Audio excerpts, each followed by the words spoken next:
¿Sabes lo que se siente al morir de sed? Esa sensación de que cada célula de tu cuerpo pide algo que no va a llegar. Todas las historias de los ríos son predecibles. Nacen puros en las montañas, viajan, crecen y cumplen su destino, fundirse con el mar. Es el ciclo de la vida. Pero hoy no te voy a enseñar un río normal. Te voy a llevar al corazón del gran rebelde de la hidrografía mundial, el río Okavango. Un río que nace en las montañas con la promesa del océano Índico, y que a mitad de camino es sentenciado a muerte por el desierto, un lugar que geológicamente no debería existir, pero que en su agonía crea el milagro más salvaje del planeta. Y te lo advierto, los reyes de este paraíso están pagando un precio terrible por vivir en él. Y quédate hasta el final del vídeo porque vas a sentir de verdad lo que es vivir dentro de un error geológico perfecto. Viajemos millones de años atrás. El continente africano era un lienzo en constante cambio. En las húmedas tierras altas de Angola, en la meseta de Bié, nace un río poderoso alimentado por lluvias generosas. Es el Okavango, y como todos sus hermanos, el Congo o el Zambeze, inicia su viaje de 1600 kilómetros hacia el sureste, buscando su destino, el océano Índico. Pero entonces, el planeta se rompe, literalmente. El sistema de la fosa tectónica del este de África, esa cicatriz gigante que ves desde el espacio, empieza a desgarrar el continente. La corteza terrestre se estira, se fractura y se hunde.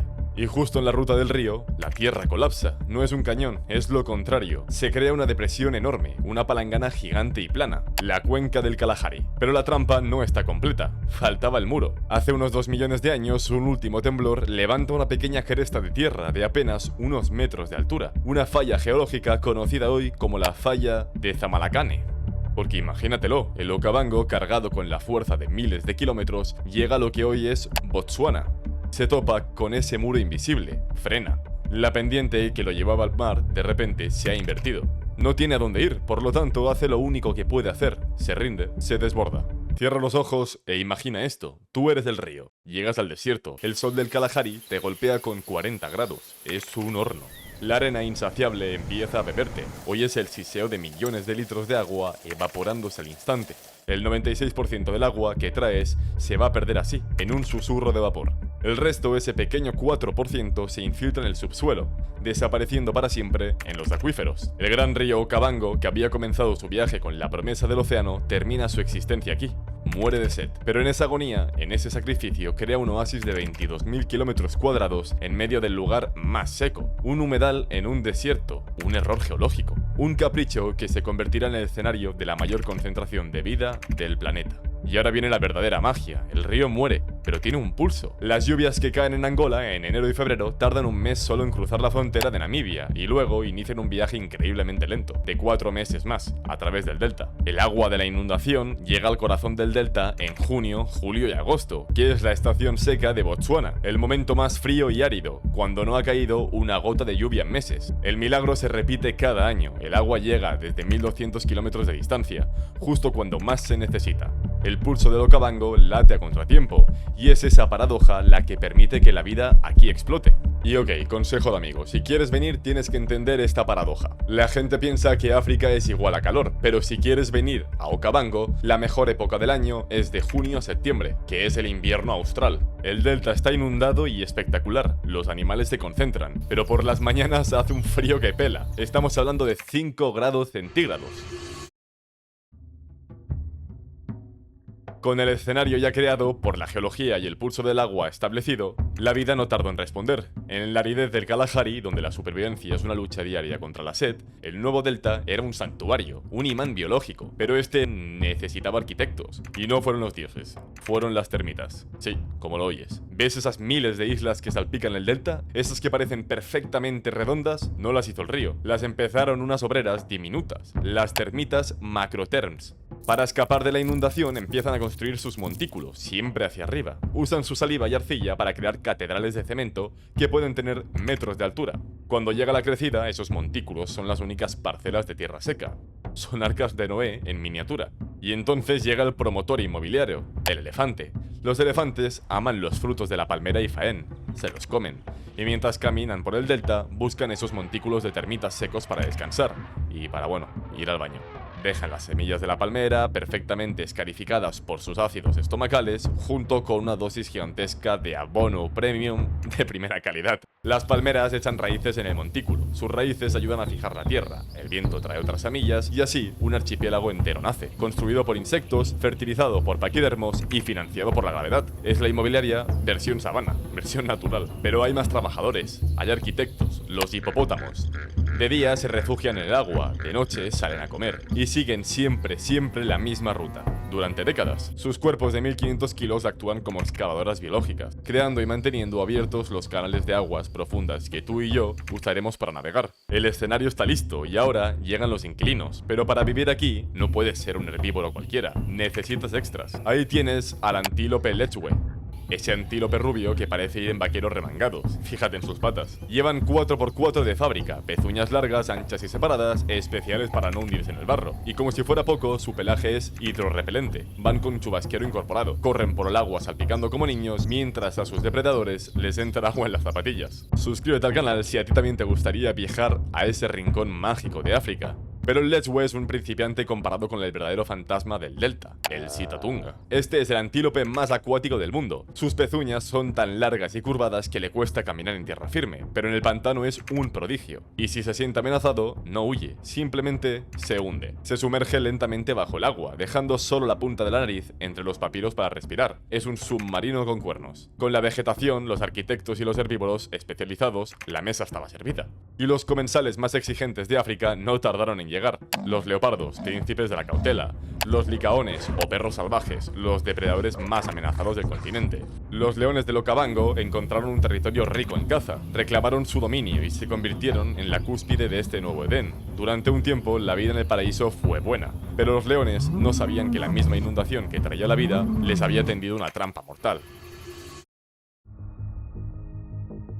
Llega la gran inundación anual. Para los lechwe y los sitatunga es una bendición. Para los leones es una catástrofe. A medida que las aguas suben, su mundo se desintegra. Las llanuras de caza donde corrían los impalas se transforman en un archipiélago de miles de islas aisladas. Su principal fuente de alimento para los leones son los ágiles impalas, pero se dispersan, cruzando a nado los canales hacia nuevas tierras secas. Los leones se encuentran atrapados, aislados en pequeñas porciones de tierra. Ven impotentes como su despensa se vacía poco a poco, y el hambre se convierte en una amenaza muy real. Si tú eres el rey de la sabana y te estás muriendo de hambre en un islote de 50 metros cuadrados, puedes oler a tu presa a 1 kilómetro, pero entre tú y ella hay un canal de agua profunda, y tú como león odias el agua, te enfría, te pesa, te hace lento, y peor aún, está llena de cocodrilos. Para cualquier otra población de leones esto significaría la muerte o la migración, pero en el Okavango no había dónde migrar. El instinto de supervivencia, la fuerza más poderosa, les obligó a hacer algo impensable. Se metieron en el agua. Al principio debió ser por pura desesperación, un cruce torpe, chapoteando, aterrorizados, pero con el tiempo, la necesidad se convirtió en habilidad. Las nuevas generaciones aprendieron de las viejas, y los leones del Okavango evolucionaron. Son los únicos leones nadadores del planeta. Cruzan canales de cientos de metros. Usan la cola como periscopio para que la manada les siga entre los juncos. Son tan acuáticos que casi piden socorrista. Filmmakers como Derek y Beverly Joubert pasaron años documentando esto y descubrieron que esta adaptación transformó sus cuerpos. Se volvieron más grandes, más fuertes. La constante resistencia del agua desarrolló en ellos una musculatura extraordinaria, visible en sus hombros y pecho.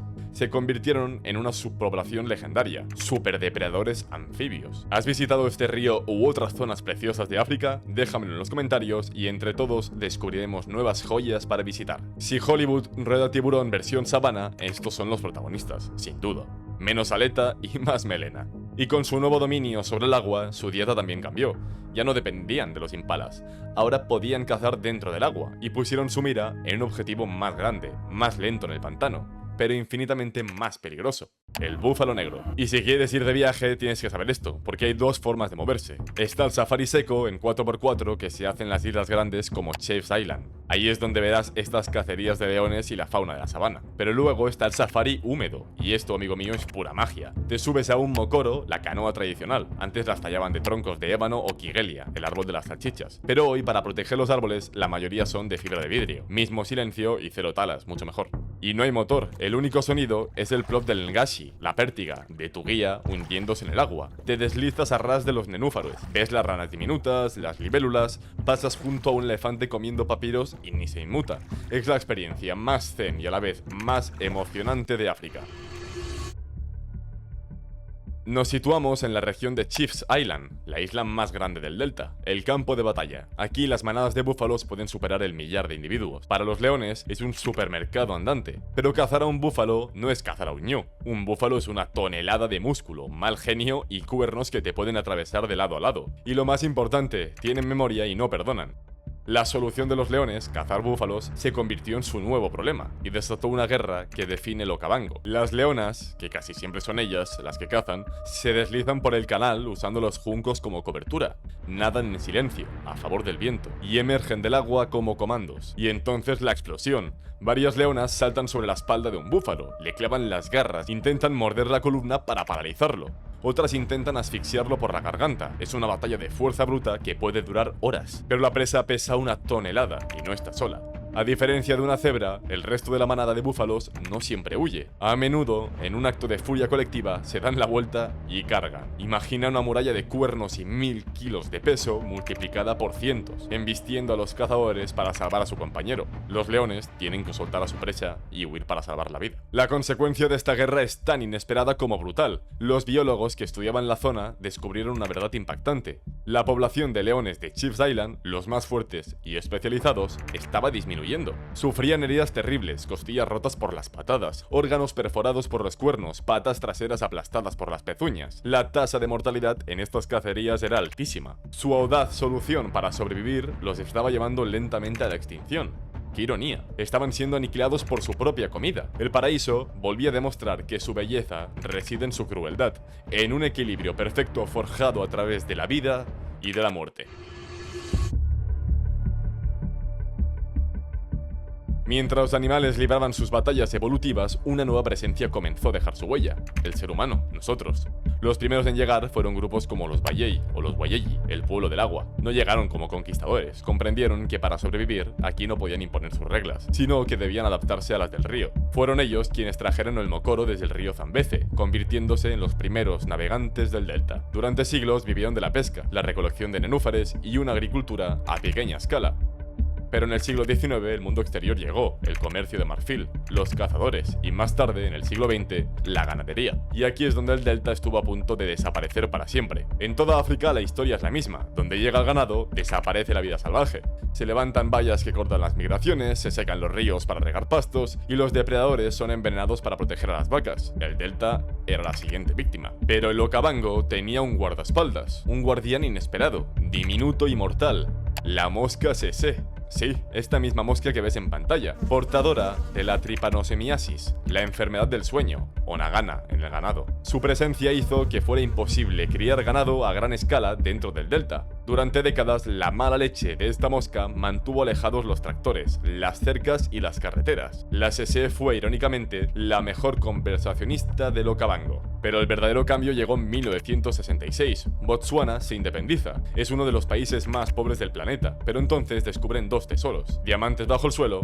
y el Okavango en la superficie. Y aquí el gobierno de Botsuana toma una decisión que cambiaría el destino del ecoturismo para siempre. En lugar de hacer un turismo masivo, barato y destructivo, como en otros lugares, eligieron un camino radical: el modelo de alto valor, bajo impacto. La idea era simple: atraer a menos gente pero dispuesta a pagar más. Las tasas de los parques y las concesiones de los lodges, como los de Wilderness Safaris y sus 4 Cs, comercio, conservación, comunidad y cultura, se dispararon. Y sí, voy a ser honesto, esto es lo que hace que viajar al Okavango sea caro, muy caro, pero ese dinero financia directamente la protección. De repente el valor de un elefante o un león vivo pasó a ser infinitamente mayor que el de uno muerto. La huella humana, que en tantos sitios es destrucción, aquí intentaba ser preservación. Durante décadas este modelo funcionó, parecía la solución perfecta, pero ni el modelo de ecoturismo más avanzado estaba preparado para la amenaza que se cernía sobre el delta: un enemigo invisible que no ataca desde dentro. El pulso del Okavango se ve desde el espacio. Los satélites de la NASA han medido cómo el delta late cada año, hinchándose en la estación seca y desinflándose después.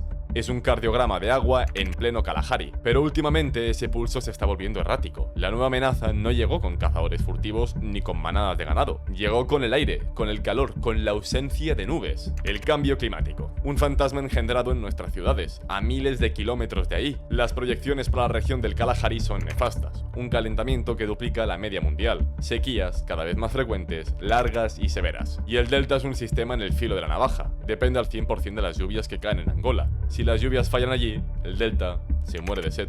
Y pronto las predicciones se convirtieron en una realidad trágica. En 2020 ocurrió algo que conmocionó al mundo. Más de 350 elefantes muertos misteriosamente. No tenían heridas de bala, sus colmillos estaban intactos, no era caza furtiva. Los testigos decían que los habían visto caminar en círculos, desorientados, antes de desplomarse. Claramente era una neurotoxina.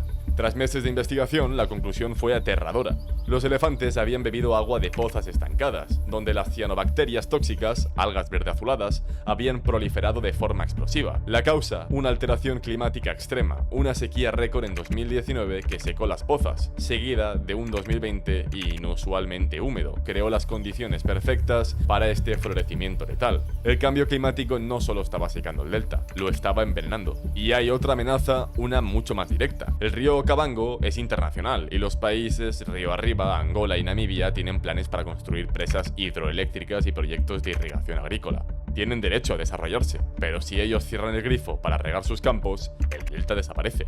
No en 100 años, ni en 10, en 5. El río que nació para morir de sed se enfrenta ahora a la posibilidad de una muerte prematura y definitiva, arrastrando consigo a todo el Edén que creó en su agonía. Quizás su destino nunca fue el océano, quizás su verdadero propósito siempre fue convertirse en este milagro efímero para enseñarnos el valor de la adaptación y la increíble resiliencia de la vida. Y esto es solo la punta del iceberg. África está llena de estas historias. En el próximo vídeo te llevaré a Namibia, a la costa de los esqueletos, un lugar donde el desierto sí llega al mar. Pero mientras preparo el vídeo, si quieres conocer uno de los dictadores más crueles de la historia de África, te dejo el vídeo en pantalla. Haz clic para poder verlo.